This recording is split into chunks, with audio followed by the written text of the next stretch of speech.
Bon matin, mes loups. Je viens de lire un sacré bon passage que je vais vous relire. Euh, vous savez, depuis que j'étudie les végétaux, c'est un petit peu comme un autre monde qui s'offre à moi. J'ai une autre vision euh, sur mon environnement.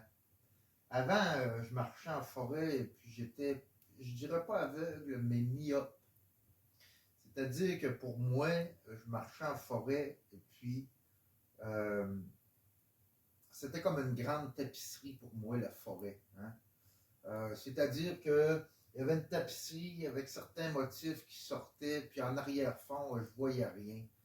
Euh, C'est-à-dire que j'étais capable de voir le bouleau, hein? J'étais capable de voir l'épinette, j'étais capable de voir le sapin, euh, le cèdre, le trame, tu sais, parce que ça ressort beaucoup de la tapisserie. Hein? J'étais capable de voir certaines plantes, mais il fallait que les plantes soient vraiment apparentes, surtout dans la saison, dans le moment où ils développaient leurs fleurs. Hein? Comme exemple, une plante que j'ai croisée souvent, mais sans trop m'attarder à la regarder, le trill.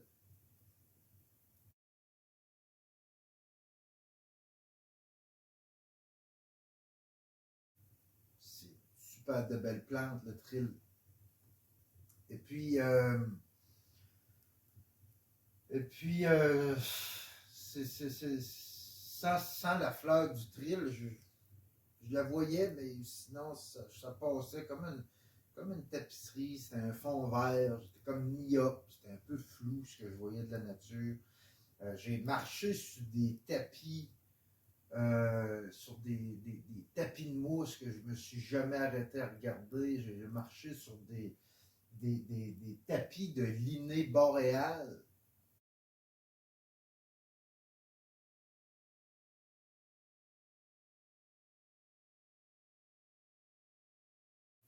qui est de toute beauté. C'est quand même des petites fleurs de toute beauté, sans jamais prendre conscience de les voir. Et puis, tu vois, je viens de lire un passage qui appelle ça, un petit peu mon loup. Euh, j'ai lu un passage qui disait que c'était le lien œil-cerveau qui n'était pas ouvert. Je me souviens plus où c'est que c'est. Elle m'a donné français de notes dans mes livres. En tout cas, quelqu'un qui appelle ça. Non, je dois bien loin. Euh, Ça doit être dans l'autre. En tout cas, qu'importe. La personne expliquait que dans le fond, c'est l'action œil-cerveau. Donc, ça fait longtemps que je dis que j'étais aveugle, que j'étais myope parce que je voyais, puis c'est le fun. Tu sais, je veux dire, je ne suis pas tout seul à prendre conscience de ces choses-là. En fait, j'en ai souvent, moi, c'est un phénomène que j'ai découvert. J'en ai souvent parlé aux gens qui commencent à étudier les plantes. C'est-à-dire que tu es complètement aveugle à ce que c'est vraiment, exemple, une forêt. Hein? Souvent, je vais parler avec des gens qui sont dans le domaine de la foresterie, entre parenthèses, mais qui n'ont aucune idée vraiment qu'est-ce qu'une forêt. Pour eux, ils regardent comme, pour eux, les arbres constituent la forêt, alors que c'est tellement vaste, la forêt, c'est tellement un gros écosystème. C'est pour ça un peu que je panique un peu, puis que je panique. Ouais, regardez ce qu'ils ont fait ici, là.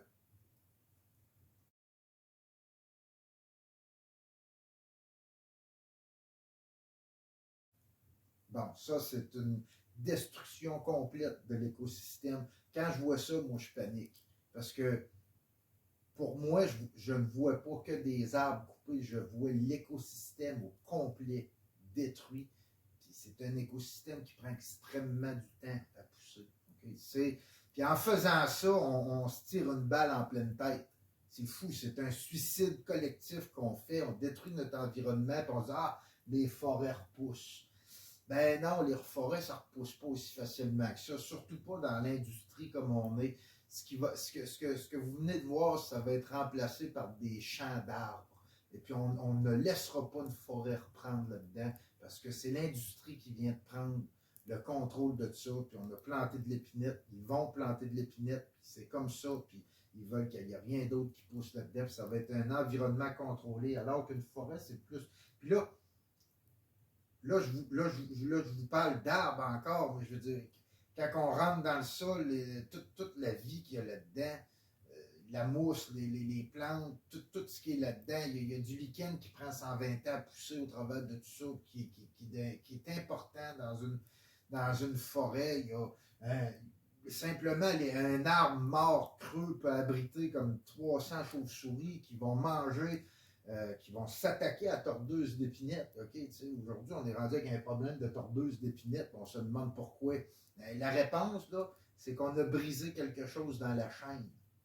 Puis c'est des petites choses qui vont faire en sorte que l'homme va chuter. Okay? Parce que baser notre économie sur un système, on a basé notre système sur une économie et non basé notre système sur ce qui nous donne la vie, c'est-à-dire que c'est la nature qui nous donne la vie. Les plantes sont d'une importance capitale qu'on doit mettre ici. L'économie, elle viendra après, mais on doit mettre l'écosystème en haut de tout, parce qu'on va, on va se planter. Puis, il y avait un phénomène qui arrivait souvent avec des gens avec qui je parle, que moi, je me suis rendu compte en étudiant mes plantes, c'est l'aveuglement. Comme qu'il disait là-dedans, c'est la connexion œil-cerveau. C'est-à-dire que mon œil voyait des choses en forêt, mais mon œil ne faisait pas la connexion avec mon cerveau. Il a fallu que je m'instruise, il a fallu que je m'arrête, puis je regarde autour de moi pour moi-même forcer la connexion entre mon œil et mon cerveau, pour que mon œil soit capable d'assimiler l'information à mon cerveau pour dire, hey, gars, il y a ça, il y a ci, il y a telle espèce, il y a là, telle affaire. Puis là, une fois que tu réussis cette connexion-là, ben là, tu retrouves la vue. Dans mes vidéos, c'est ce que j'essaie c'est ce que j'essaie de vous amener. J'essaie de vous redonner la vue à un monde auquel l'homme s'est complètement détaché. Okay? Et puis quand tu retrouves la vue, pour la plupart des gens qui, cette année, j'ai jasé beaucoup de monde, ça fait 2 ans que je fais des vidéos, mais cette année, ça commence à rentrer beaucoup plus, ça commence à être, je vois que ça commence à être payant, mes vidéos. Pas payant monétairement, payant, payant parce que ce que j'essaye de faire, c'est de partager la beauté de ma nature pour que les hommes l'acceptent dans leur cœur. Et puis, il faut que je montre comment est-ce que c'est beau, la nature, pour que les gens fassent, tu sais, pour que les gens ouvrent la connexion entre l'œil et le cerveau que je vous parle. C'est-à-dire que, on prend un exemple, juste le monotrope uniflore. Okay? Il y en a, écoute, il y en a dans nos forêts, c'est pas une plante qui est rare. Okay? Mais c'est une plante que si tu t'es jamais arrêté à la regarder, tu ne la vois pas parce que ta connexion cerveau ne se passe pas. Donc cette année, j'ai beaucoup fait la promotion, entre guillemets, du monotrope uniflore et il y a peut-être une vingtaine de personnes qui sont venues me parler en privé pour me dire non seulement qu'ils l'avaient vu cette année, pour la première fois de leur vie, sur leur terrain, où ce que ça fait 20, 30, 40 ans que ces gens-là passent, puis ils disent, Chris, j'aurais jamais vu cette plante-là, jusqu'à temps que tu nous la montres. Puis Chris, c'est un addon, je l'ai vu cette année. Okay? Puis non seulement il me disait ça, mais en plus, il m'a envoyé une photo de cette beauté qu'on appelle le monotrope uniflore. Hein, regarde comment c'est beau.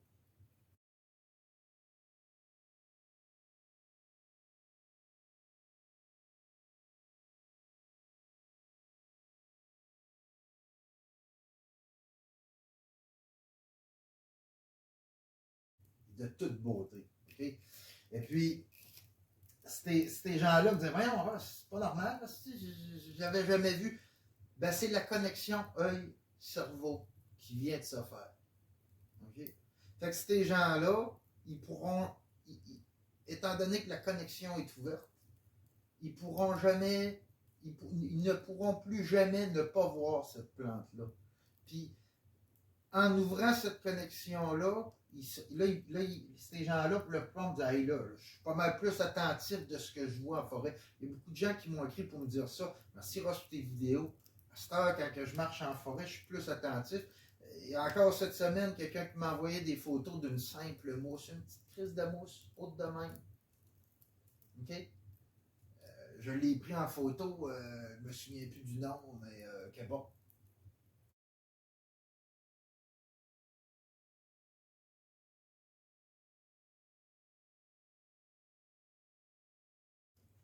Fait que c'est extraordinaire que les gens, à cause de mes vidéos, commencent à ouvrir leur connexion œil-cerveau.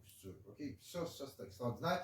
Aujourd'hui, je viens de mettre un mot là-dessus, c'est le fun parce que je disais, je l'ai souvent, je l'ai expérimenté moi-même en devenant, en retrouvant la vue. Moi, j'appelais ça retrouver la vue, mais plus scientifiquement parlant, je viens de le lire là, il y a à peine 5 minutes. C'est la connexion œil-cerveau. Puis ça c'est quand même c'est extraordinaire. Et puis c'est vraiment parce que l'homme s'est complètement détaché de la nature. C'est pour ça qu'on détruit nos écosystèmes. Et puis c'est pour ça que le système dans lequel on est voué à l'échec, carrément. Okay? C'est pas en demandant à nos gouvernements de changer qu'on va arriver à quelque chose, c'est à nous autres de changer, de moins consommer, de prendre conscience de nos actions. Okay? Vraiment.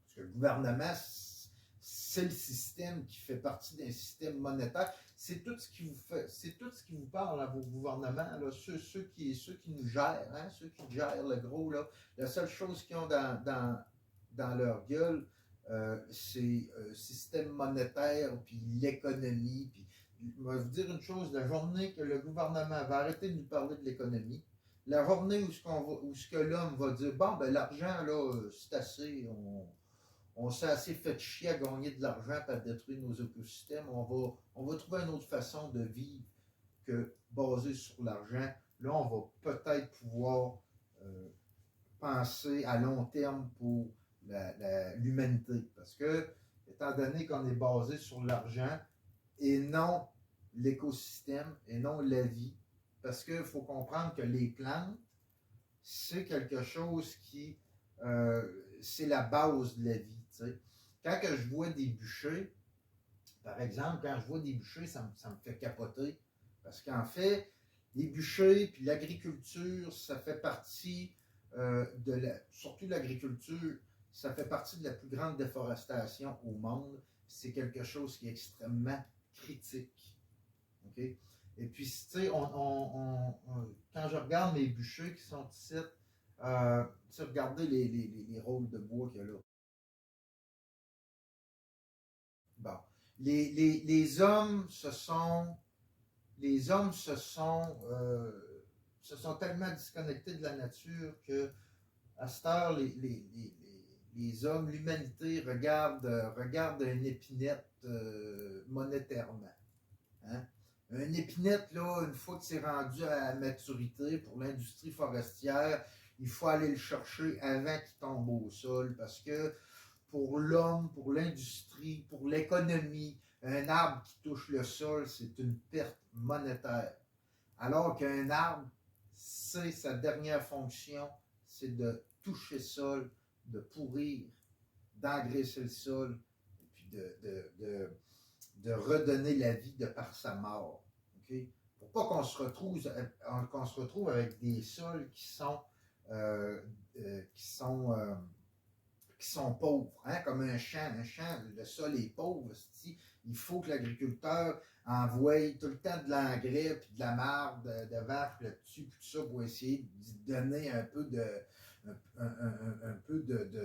nutriments, parce que sans ça, le sol est devenu pauvre. Dans nos futurs, ce qu'on est en train de faire, okay, dans nos champs d'arbres, ben un jour, là, il va falloir engraisser le sol par des avions. Hein. Ils le font déjà, je pense qu'ils le font sur l'île de Vancouver, ils le font en Europe. Okay? Leur sol est tellement rendu pauvre, tellement rendu merdique dans leur plantation qu'il faut qu'ils passent en avion et qu'ils shootent de l'engrais parce qu'on est en train de tout décalisser. Okay? Et puis, c'est quand je regarde ça, nos coupes et tout ça, par exemple, nos coupes forestières, ça me fait penser un petit peu, souvent les gens, parce que je ne suis pas en train de dire qu'il faut arrêter nos coupes, on en a besoin. Mais le problème, c'est nos consommations. Okay? On consomme trop. Il faut slacker la consommation. Et puis, même que nos coupes, on en coupe pour l'envoyer ailleurs. On coupe plus de bois parce que ça fait partie de l'économie. On coupe même plus pour nos besoins, on coupe pour l'économie. Okay? C'est complètement ridicule. Et puis, ça me fait penser un petit peu, c'est comme si, parce que souvent, quand je fais des vidéos, ces coupes forestières, la personne qui travaille dans l'industrie forestière, on me relance souvent là-dessus en me disant « Ouais, mais Ross, on en a besoin. » Je sais qu'on en a besoin. C'est la phrase la plus ironique qu'il n'y a pas. Ross, on coupe nos forêts parce qu'on en a besoin. On en a effectivement besoin de nos forêts. C'est ironique parce qu'on en a besoin. Pas si tu comprends. Sans nos forêts, on meurt. On les coupe parce qu'on en a besoin monétairement. Okay? Donc ça c'est ironique. T'sais. On s'auto-détruit parce qu'on en a besoin. T'sais.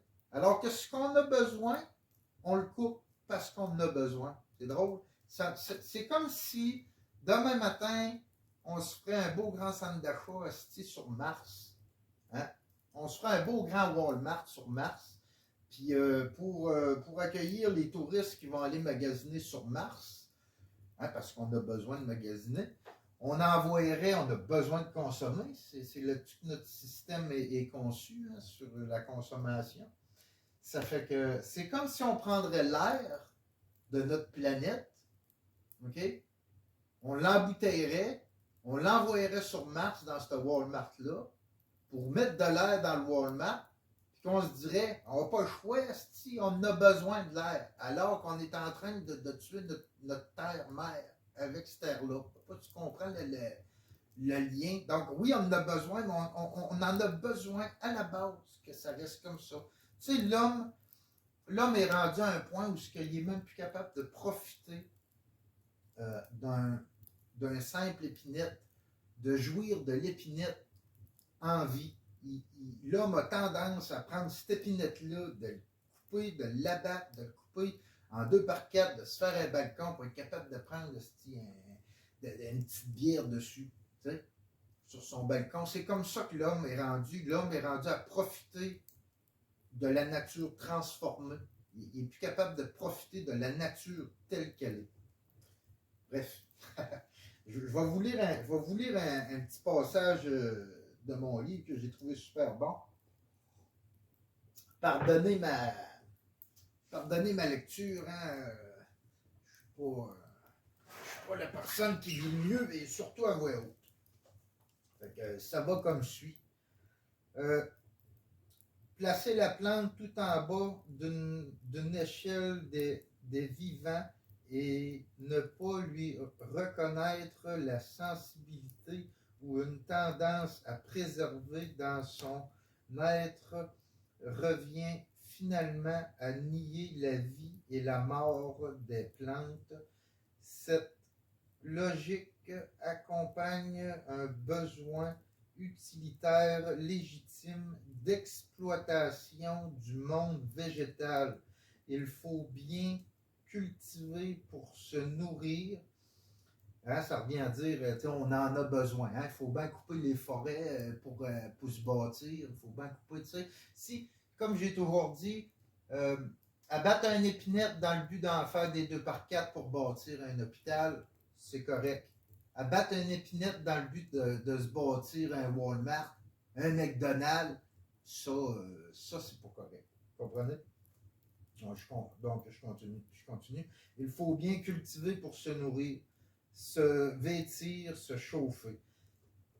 Mais le tort de nos sociétés est probablement de considérer cette logique instrumentale comme capable de révéler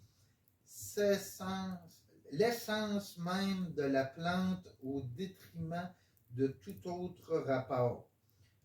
Là réside l'une des clés de compréhension du désastre écologique profond dans lequel nous nous sommes enfoncés. On est en train de se planter, mon loup, mais solide, solide. C'est pas les gouvernements qui vont faire de quoi, parce que ces gens-là, ils sont dans un système de consommation. Comprenez?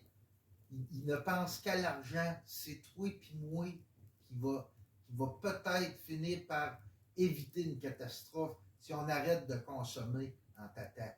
Okay? Des vidéos comme que je fais là, ça serait supposé être nos leaders qui le font. Mais ils ne le font pas parce qu'ils ont basé leur système sur l'argent, sur l'économie, puis un arbre pour eux autres, ça vaut de l'argent, fait qu'on crisse ça à terre. Bref, je continue. À raison de la nature même des végétaux, à l'origine de la matière organique, à la base de la chaîne trophique et de la pyramide alimentaire, le rapport utilitaire est certes indépassable. Toutefois, des philosophies inclusives envers la vie végétale peuvent nous permettre de tempérer ce rapport utilitaire. Hein, c'est-à-dire des gens comme moi qui vont philosopher sur les plantes. Okay? Moi, j'arrive à philosopher sur les plantes parce que je me suis ouvert les yeux, j'ai ouvert j'ai été capable de reconnecter ma vue avec mon cerveau. Okay? J'étais capable de me reconnecter vraiment à la nature. C'est des gens comme moi, sans me vanter, mais c'est des gens comme moi qui vont peut-être venir en sorte de... Moi, là, je le sais, ça marche. J'ai ouvert la vue à plusieurs personnes juste de par mes vidéos. OK? Sur la nature, je leur ai ouvert la vue. Puis si j'en ai en 2 ans, si j'ai reconnecté la vue au cerveau face à la nature à 100, 150 personnes, ben, bravo. Tu vas me dire que sur 8 milliards d'êtres humains, c'est pas grand-chose, mais non, c'est grand, OK? C'est petit par petit, OK? C'est grand. Et puis, c'est des gens, comme dans ce livre-là, c'est comme l'auteur de ce livre-là, okay, qui m'aide moi-même à rephilosopher puis à avoir moins de points de vue. Puis ça fait du bien de voir que je ne suis pas tout seul à penser comme ça. Ce que je raconte, c'est les coupes forestières, ce que je raconte sur l'environnement, je ne sors pas ça juste comme ça. Il y a bien des choses que j'ai lues, il y a bien des choses que je pense, puis que je lis, puis que je confirme ce que je pense. Que mon idéologie je ne suis pas tout seul là-dedans. Il y a d'autres gens qui pensent comme moi. OK? Bref, je continue. Et de la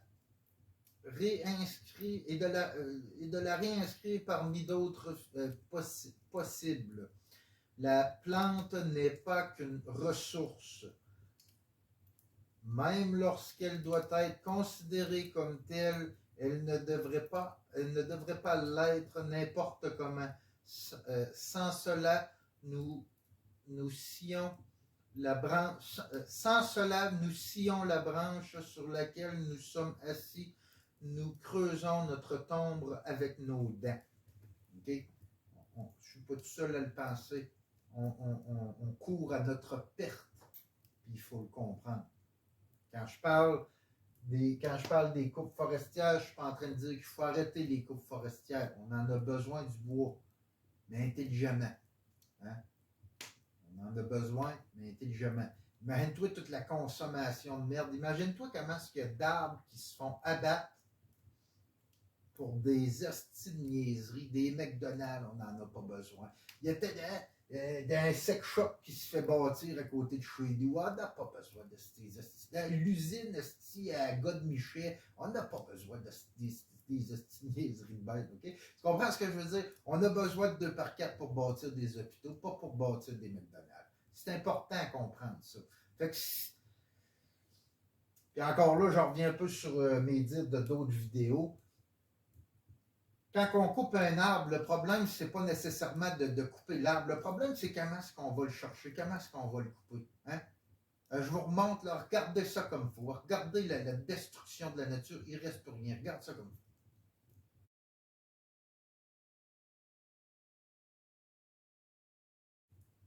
Il est là le problème. Vous comprenez? Il est là le problème. Quand on détruit tout. Okay? Ça, ben, ça va sur tout.